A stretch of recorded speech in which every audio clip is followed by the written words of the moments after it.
क़यामत है कि जब कोई अपनी 4 बरस की बहन के रुखसार नीले होते हुए देख रहा हो, कि जहाँ इमाम का ये जुमला भी हो कि सलाम हो उन रुखसारों पर जिनका रंग हर शहर में तब्दील होता रहा, अजरकुम अल्लाह, जिनका रंग हर शहर में तब्दील होता रहा। और एक भाई 24 बरस का बहन को तमाचे खाते हुए देखता रहा। क्या करता? हाथों में हथकड़ियाँ हैं, पाँव में बेड़ियाँ हैं, गले में सुराख कर देने वाला तौक लगा हुआ है, इतनी बड़ी बड़ी कीलें उसमें कि मेरे मौला गर्दन मोड़ नहीं सकते थे, इसलिए कि गर्दन मोड़ते थे तो गला छिलता था और सुराख अंदर तक हो जाता था। ताजियानों के निशान जो थे वो अलग थे, पुश्त ताजियानों के जख्मों से फिगार थी, गले से अलग खून बहता था, हथकड़ियों से अलग खून बहता था, बेड़ियों से अलग खून बहता था। मालूम है आपको कि हथकड़ियाँ कैसी थी? इतनी सख्ती से बांधी गई थी कि गोश्त को चीरती हुई हड्डियों तक पहुंच गई थी, गोश्त को चीरती हुई हड्डियों तक पहुंच गई थी। ऐसी हथकड़ियों से मेरे शेर जैसे इमाम को बांधा गया था। लेकिन सलाम हो बीबी ज़ैनब पर कि इमामत को बचा के दरबार शाम तक ले आई, और फिर किसी की मजाल नहीं हुई कि किसी बदनिगाही से इमाम को देख लेता। ये बीबी ज़ैनब का ही फ़ख्र था, ये बीबी ज़ैनब का ही कारनामा था। यकीनन अल्लाह भी सलाम कर रहा होगा, रसूल अल्लाह भी सलाम कर रहे होंगे, वक्त का इमाम भी सलाम कर रहा होगा कि क्या क्या सितम उठाए हैं ज़ैनब ने, क्या क्या सितम देखे हैं ज़ैनब ने, कि जिस वक्त क्या गुजरी होगी दिले ज़ैनब पर, कि जिस वक्त बीबी ने देखा होगा कि जालिम ने छड़ी उठाई है और हुसैन के लबो रुखसार पर मार मार के कह रहा है, हुसैन तुम्हारे दांत तो बहुत खूबसूरत हैं, तुम्हारे होंठ तो अभी तक सुर्ख हो रहे हैं। क्या गुजर रही होगी उस बहन पर कि जिसने उस भाई को देखा है उस आलम में कि रसूल अल्लाह उसके लबों को चूम रहे थे, रसूल अल्लाह उसकी गर्दन पर प्यार कर रहे थे। खत्म हो रही है गुफ्तगू मेरे अजीज़ों, क्या क्या सितम दरबार शाम में हुए हैं, बताने से यकीनन कासिर है। कौन बता सकता है, कौन बता सकता है कि क्या गुजरी है आले मोहम्मद पर। ख़त्म हो गई बात। जो जो दरबार में गुजरी है निगाह देख रही थी। 350 कुर्सियाँ इधर, 350 कुर्सियाँ इधर, बीच में अहले हरम हैं। ये जुमला रोने के लिए काफ़ी था। सारे नामहरम बैठे हुए हैं और बीच में सैयदुस सादात खड़े हुए हैं। सैयदुस सादात भी कोई आम नहीं, रसूल की बेटियाँ, रसूल की नवासियाँ, जिनकी रगों में खून रसूल दौड़ रहा था, वो बीच में खड़े हुए थे। ऐसे में कैदी बैठ गए, कुछ लोगों से बातचीत हो रही है। अंदर महल के अंदर आवाज़ पहुंची कि कुछ कैदी आए हैं, कुछ कैदी आए हुए हैं। जैसे ही महल के अंदर आवाज़ पहुंची कुछ कैदी आए हैं, कनीज़ें दौड़ के गईं, यजीद की बीवी से कहा कुछ कैदी आए हैं। रोने के लिए काफ़ी था ये जुमला। बीवी का नाम हिंद है, किसी ज़माने में आले मोहम्मद की कनीज़ रह चुकी है, किसी ज़माने में आले मोहम्मद की कनीज़ रह चुकी है। शहज़ादी ज़ैनब ने पर्दा करना सिखाया था हिंद को, शहज़ादी ज़ैनब ने तरबियत की थी हिंद की। शहज़ादी ज़ैनब बताती थी कि चादर कैसे ओढ़ी जाती है, मखना कैसे पहना जाता है, बता चुकी थी। आज़ाद कर दिया, पूरी एक कहानी है, वो फिर कभी अर्ज़ करूँगा।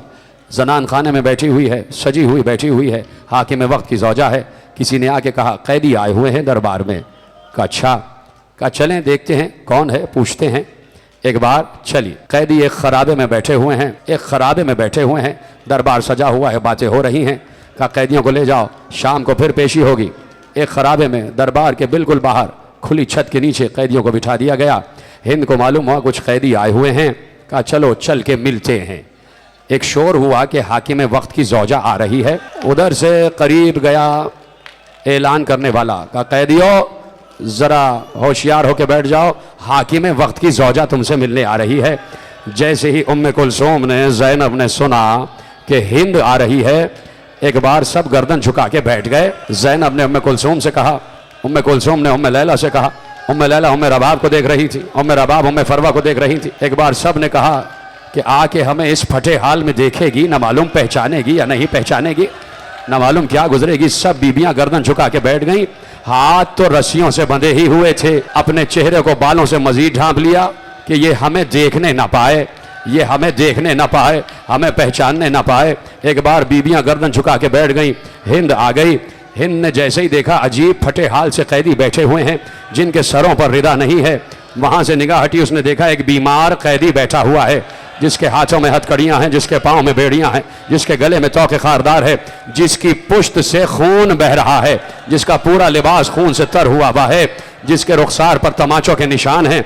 उधर से निगाह हटी, उसने देखा एक 4 बरस की मासूम सी बच्ची बैठी हुई है, जिसके हाथों में रस्सियाँ हैं, और जिस बच्ची के रुखसार नीले हो रहे हैं, उस बच्ची ने भी अपने नन्हे नन्हे बालों से अपने चेहरे को ढांपा हुआ है। लरस गई। दिल में रहम था ना, आले मोहम्मद के घर की कनीज पली हुई थी, दिल में रहम था, लरस के वहीं बैठ गई। कुर्सी सजाई गई, कुर्सी पे बैठ गई। कुर्सी पे बैठ कर कहा, मैं तुमसे कुछ बात कर सकती हूँ? ऐ कैदी हो, तुमसे कुछ बात कर सकती हूँ? किसी कैदी ने जवाब ना दिया। कहा, अच्छा तुम जवाब नहीं देना चाहती तो बस ये बता दो कि तुम लोग कहाँ के रहने वाले हो? कहाँ के रहने वाले हो? कहाँ के रहने वाले हो? बीबी ज़ैनब ने आहिस्ता से कहा, हम मदीने के रहने वाले हैं, हम मदीने के रहने वाले हैं। खुदा की कसम, रिवायत कहती है जैसे ही हिंद ने सुना मदीने का नाम, कुर्सी छोड़ के जमीन पर आ गई, कुर्सी छोड़ कर जमीन पर आ गई और वहीं बैठ गई जहां कैदी बैठे हुए थे। बीबी ज़ैनब ने आहिस्ता से कहा, कुर्सी से क्यों उतर आई? कहा, तुमने ऐसे शहर का नाम ले दिया कि मैं कुर्सी पे बैठ नहीं सकती। कहा, क्यों? उस शहर मदीना से तुम्हारा क्या ताल्लुक है? कहा, वहां मेरे आका और सरदार, मेरी शहजादियां, मेरी आकाजादियां रहती हैं, मैं उनकी कनीजी में रही हूं। कहा, अच्छा ये बताओ ऐ कैदी औरतों, ये बताओ कि मदीने में किस मोहल्ले के रहने वाले हो? फिर बीबियां चुप हो गई, क्या जवाब दें? फिर बार बार पूछती है, तुम्हें तुम्हारे हक का वास्ता, ये बताओ किस मोहल्ले के रहने वाले हो? कहा, तुझे मोहल्लों से क्या गरज है? कहा, इसलिए कि वहां एक मोहल्ला है बनी हाशिम, वहां एक मोहल्ला है बनी हाशिम, मैं वहां की कनीज रही हूं। कहा, किस घर की कनीज रही हो? कहा, आले मोहम्मद के घर की कनीज रही हो, रसूल के घर की कनीज रही हो। कहा, पूछना क्या चाहती हो? कहा, पूछना चाहती हूं कि मेरे आका हुसैन खैरियत से हैं, मेरे आका का क्या हाल है? मैं 2 बच्चों को छोड़कर आई थी, एक का नाम सज्जाद था, एक झूले में लेटा हुआ था, उसका नाम अली अकबर था। मैं उनके 2 बच्चों को छोड़कर आई, सज्जाद जरा चल रहा था, अली अकबर झूले में था। मैं पूछना चाहती हूँ, अली अकबर का क्या हाल है? सैयद सज्जाद का क्या हाल है? मेरे आका हुसैन का क्या हाल है? और मेरे आका हुसैन की 2 बहनें भी हैं, एक का नाम उम्मे कुलसूम है, एक का नाम ज़ैनब है। मैं पूछना चाहती हूँ उन बीबियों का क्या हाल है? ऐ कैदियों, तुम वहीं से आई हो, तुम्हें तुम्हारे हक की कसम तुम बताओ कि उस घर वालों का क्या हाल है? अब एक बार जैसे ही हक की कसम दी गई, ज़ैनब ने चेहरे से बाल हटाकर कहा, हिंद अभी तक ना पहचाना, अभी तक ना पहचाना? अरे देखो मैं ज़ैनब हूं, ये उम्मे कुलसूम है, वो सामने जो हथकड़ियों में बंधा हुआ शेर है वो सैयद सज्जाद। जैसे ही हिंद ने देखा कि ज़ैनब के सर पर रिदा नहीं, मातम करो, मातम करो, जैसे ही हिंद ने देखा कि ज़ैनब के सर पर रिदा नहीं, उम्मे कुलसूम के सर पर रिदा नहीं, बीबियों के चेहरे पर बाल पड़े हुए हैं और बाल पर गर्द अटी हुई है, चेहरों पर, रुखसार पर तमाचों के निशान हैं। क्या सुन रहे हैं आप? आपकी आवाज बुलंद हो जाए। जैसे ही सुना कि चेहरों पर, रुखसार पर तमाचों के निशान हैं, सरों पर चादर नहीं है, हिंद खड़ी हो गई। खड़ी होने के बाद अपने सर से चादर हटाई, चादर को फेंका, अपना गरीबान चाक किया। एक बार ज़ैनब खड़ी होकर कहती है, हिंद कहां जा रही है? तेरा शौहर तेरे साथ बहुत सुलूक करेगा, बहुत खराब सुलूक करेगा। कहा, अब मैं जानो और दरबार जाने।